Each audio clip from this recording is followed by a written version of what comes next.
Good morning, class. Today we will be studying the topic matter. Now, anything around us, the duster, chalk, your book, whatever you are wearing, the table, mic, everything is called matter. So, anything that occupies space, has a mass and can be perceived by our senses is called matter. By perceived by our senses, what do we mean? It means by our five senses. We can see it, we can feel it. So, it is called matter. It also offers resistance. Even if you can't see, suppose you can't see air, but that is also matter, because suppose you inflate a balloon with air. So, it occupies space. Now, weigh the balloon initially and weigh it after inflating it with air. You will see that the inflated balloon is heavier. That means it has mass. If you put the fan on, you can feel air. So, it can be perceived by our senses. And it offers resistance also. If you are walking against a storm, then you can feel the resistance. But of course, everything that you see is not matter also. For example, the shadow that you see, it is not matter. Now, let us see what is matter composed of or made up of. In ancient times, Maharishi Kannada said that matter is composed of tiny particles, which he termed as Anu, today's molecule. And he also said that these particles could be broken down into yet smaller particles called Parmanu, or the atoms. Later, Dalton gave a theory, and he also said that matter is composed of tiny particles which may or may not exist independently. Atoms may not exist independently, so they join up to form molecules. And all these tiny particles, they have similar properties, and they are in a state of constant random motion. So, these properties or characteristics of matter were stated under the postulates of kinetic theory. And what does it say? It states that matter is composed of very tiny particles. The particles may be molecules, atoms, ions, as the case is.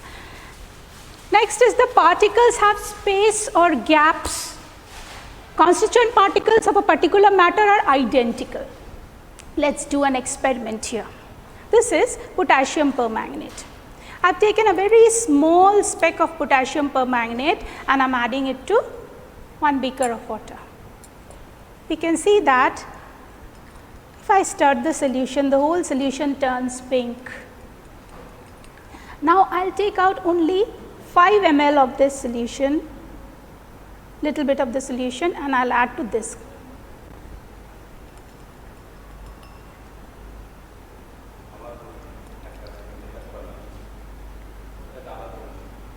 Okay.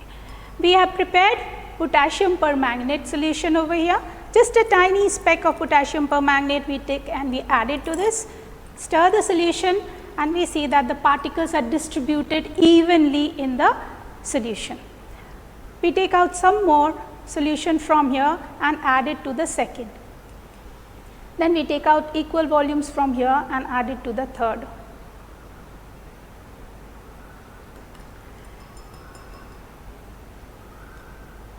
What do we see?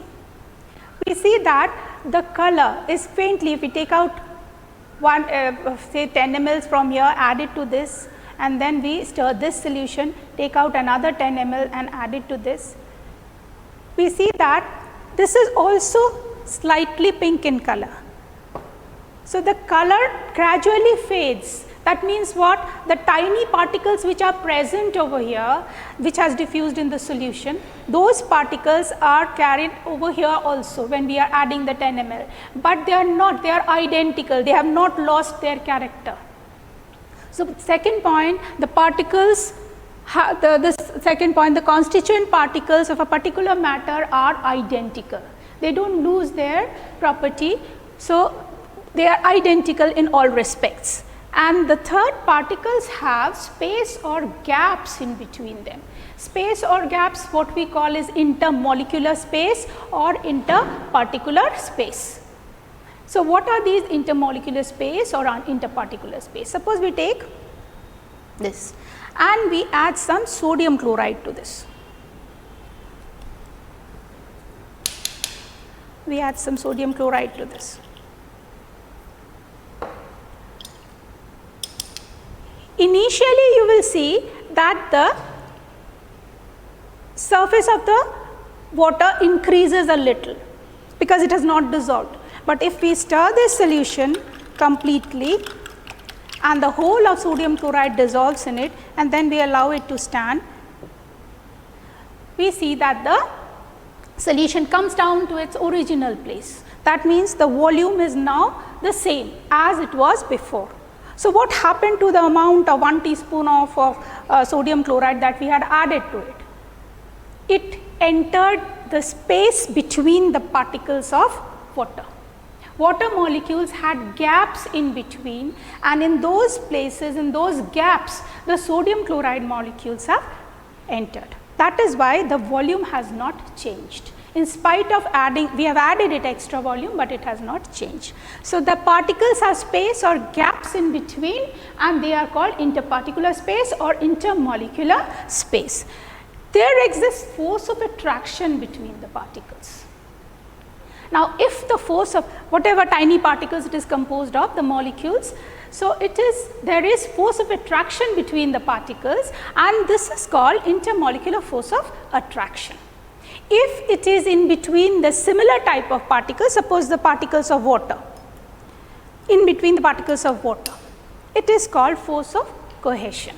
And if it is between two different particles, suppose this is and glass, the edge of the liquid you can see is slightly raised up, the edge where the water is touching the glass, it is slightly raised. What is that force called? The force between water and the glass, different particles. So, it is called force of cohesion and you can see that it is slightly raised, means it is sticking to the glass. So, adhesion where the force of attraction is between similar kind of molecules and cohesion is where the attraction is force of attraction between two different kind of molecules. Next is the particles possess kinetic energy. They are in a state of random motion, haphazard movement. We do another experiment. This was performed by Robert Brown.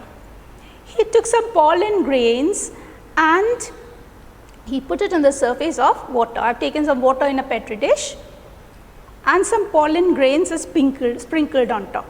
Then we closely look onto the surface. Now, I can't show you this, but what I can see, I will tell you that the pollen grains are in a state of random motion, haphazard random motion.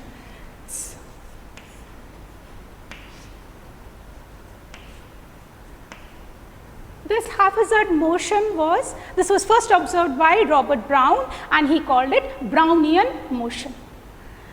So, why is this Brownian motion? Why is the haphazard movement of pollen grains taking place? Because it is being hit by the pollen grains are one particle, it is hit continuously, it is being hit by the molecules of water which are in a state of random motion.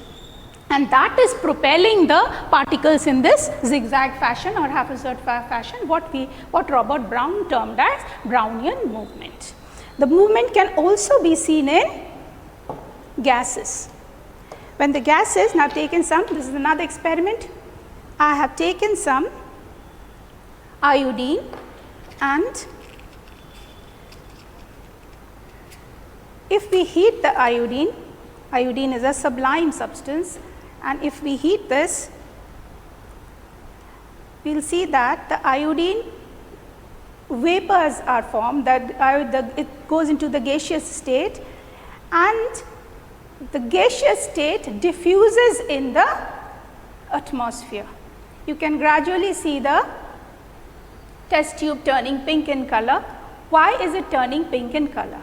It is because iodine is a substance which sublimes, means it goes into the gaseous phase directly from the solid phase, and this diffusion, this you can see that it is coming out, it is diffusing, and that means what? That the particles are able to move, they have kinetic motion and they are able to move.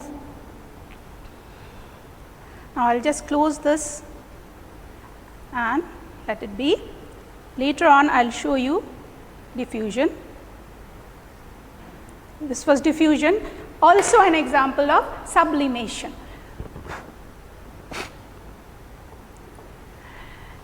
So, the particles kinetic energy, they possess kinetic energy, and the particles are in a state of random motion. These are the postulates of kinetic theory of matter.